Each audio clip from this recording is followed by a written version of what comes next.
Assalamualaikum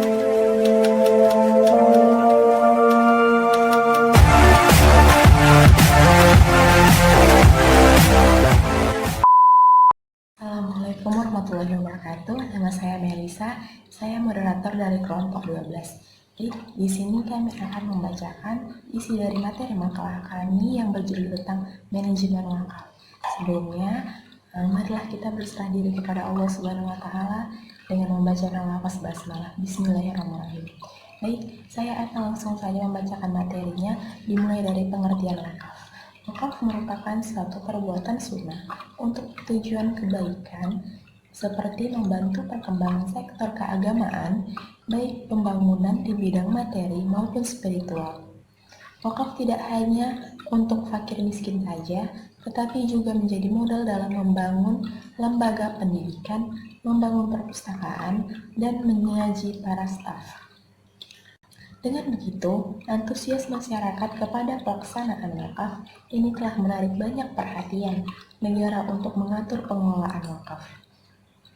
Terlihat jelas bahwa kepentingan kesejahteraan masyarakat sosial sangat mempengaruhi proses regulasi di bidang perwakafan. B. Perkembangan wakaf di dunia Islam. Meskipun wilayah Indonesia terpecah-pecah sebab akibat dari penjajahan, namun harta wakaf yang ada di wilayah-wilayah sudah dimerdekakan tetap terpelihara dengan baik, seperti contohnya di negara Turki dan di negara Bangladesh. C. Hikmah wakaf dalam kehidupan sehari-hari. Wakaf memiliki banyak hikmah dan manfaat, baik bagi yang mewakafkan atau untuk pengguna wakaf. Untuk itu, saya akan menjelaskan sebagian kecil hikmah dan manfaat wakaf. Hikmah wakaf yang pertama, menghilangkan sifat tamak dan kikir manusia atas harta yang dimilikinya.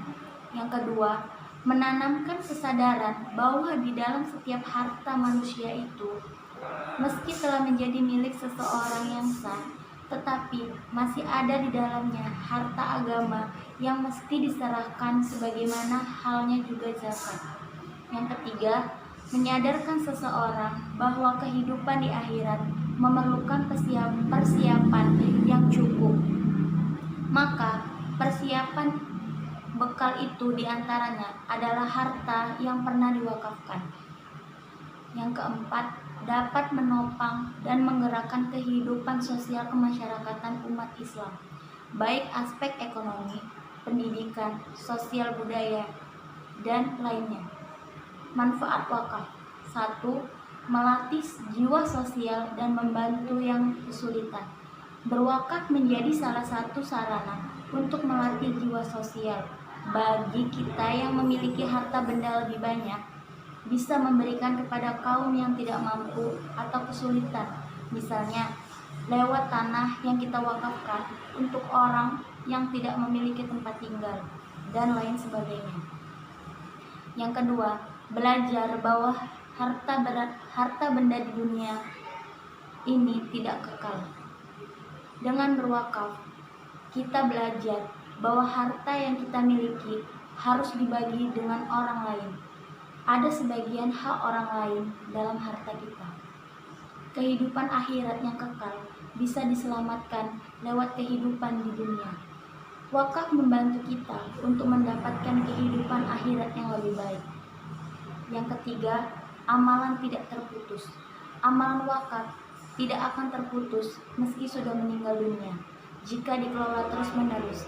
Jadi, meskipun kita sudah tidak ada lagi di dunia ini, kita bisa berguna bagi orang-orang di sekitar kita. Yang keempat, mempererat tali persaudaraan dan mencegah kesenjangan sosial. Dengan berwakaf yang digunakan untuk kepentingan umum, masyarakat akan merasakan manfaat yang sama.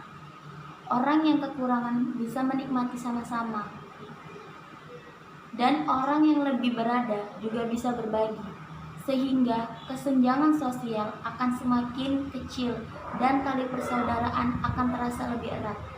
Yang kelima, mendorong pembangunan negara. Wakaf baik digunakan untuk mendirikan sarana seperti sekolah, yayasan pendidikan, asrama, dan fasilitas umum lain. Hal ini sangat membantu meningkatkan pembangunan negara lewat bidang pendidikan. Wakaf uang dalam perspektif Islam.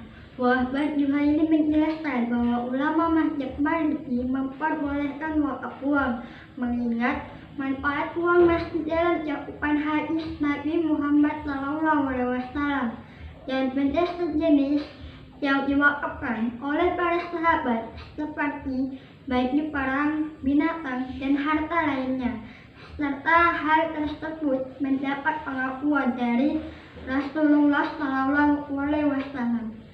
Secara kias, wakaf uang dianalogikan dengan baju perang dan binatang. Kias ini telah memenuhi syariat ilah, yaitu sebab persamaan.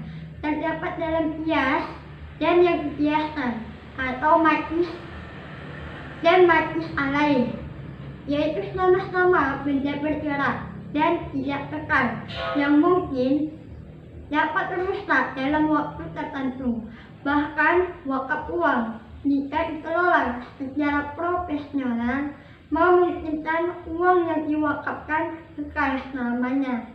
Uang menempati posisi paling penting terhadap kegiatan transaksi ekonomi di berbagai negara. Karena sekarang tidak hanya berfungsi sebagai alat tukar, tetapi sudah dianggap sebagai benda. Meskipun terjadi perbedaan pendapat di antara ulama fikih sebagai komoditi yang dapat diperdagangkan. Oleh karena itu, ulama di Pakistan sudah membolehkan adanya wakaf uang dengan istilah wakaf.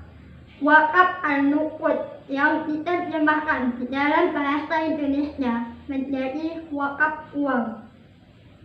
Wakaf uang dapat dilakukan dalam jangka waktu tertentu.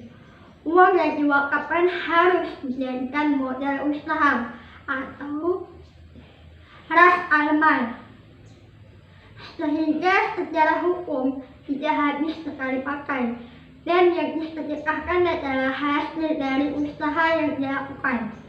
Wakaf uang dapat dilakukan secara mutlak dan secara muqayyad.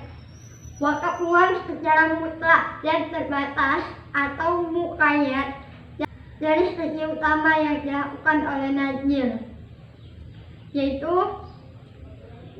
bebas melakukan berbagai jenis usaha yang halal atau terbatas pada jenis usaha tertentu, dan dari segi penerima manfaat ditentukan atau tidak ditentukannya pihak-pihak yang berhak menerima manfaat wakaf. Di Indonesia sendiri secara institusional wacana wakaf mulai muncul pada tahun 2000-an berdasarkan pertimbangan bahwa wakaf uang memiliki fleksibilitas dan kemaslahatan besar yang tidak dimiliki benda lain.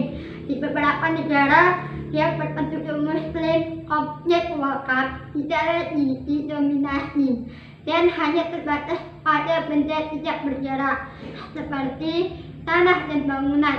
Akan tetapi telah berkembang pada aset tidak tetap seperti uang dan surat-surat berharga lainnya. Saat ini wakaf dalam bentuk uang telah diterima luas di berbagai negara Islam seperti di Turki, Mesir, India, Pakistan, Singapura, Malaysia, dan termasuk Indonesia. Manajemen sumber daya nazir lembaga pengelola wakaf. Mengkaji tentang pengelolaan wakaf, tentunya hal yang paling penting yang tidak boleh dilupakan adalah masalah nazir wakaf. Karena berkembang dan tidaknya harta wakaf sangat dipengaruhi oleh peran nazir wakaf. Nazir bertanggung jawab untuk mengurus aset wakaf dan mengembangkan aset itu dalam rangka untuk memaksimalkan manfaat yang diperoleh dari hasil sesuai dengan nilai-nilai Islam. pemanfaatan wakaf di Indonesia harus diperluas, yaitu lebih sekedar untuk keagamaan dan pendidikan. Pengelolaan wakaf dapat ditujukan untuk memperkuat ekonomi umat dengan memanfaatkan berbagai alternatif program yang pendanaan bersumber dari wakaf. Dalam organisasi wakaf, nazir wakaf adalah manajer, sehingga dalam konteks wakaf produktif, manajer wakaf sudah saatnya mengacu pada prinsip-prinsip manajemen modern. Berkembangnya peran wakaf yang tidak hanya melakukan kegiatan-kegiatan yang merupakan rutinitas mereka, melainkan juga menciptakan dan menghasilkan inovasi-inovasi yang dapat membuat wakaf tersebut akan lebih berkembang dari yang sebelumnya dan memberdayakan aset tersebut. Baik, kesimpulan dari materi ini adalah wakaf memiliki dua fungsi, yaitu fungsi beribadah kepada Allah Subhanahu wa Ta'ala dan fungsi sosial kepada sesama umat atau sesama masyarakat. Jika dia memiliki fungsi beribadah kepada Allah Subhanahu wa Ta'ala adalah untuk tabungan di akhirat nanti bagi kita si pemberi wakaf ini, dan untuk sosial adalah membantu sesama umat agar bisa memajukan bidang apa yang perlu dimajukan dan membutuhkan dana untuk di bidang itu agar lebih maju lagi ke depannya. Sekian materi dari kami. Apabila ada kesalahan, kami mohon maaf. Kepada Allah kami mohon ampun. Wabillahi taufiq wal hidayah. Assalamualaikum warahmatullahi wabarakatuh.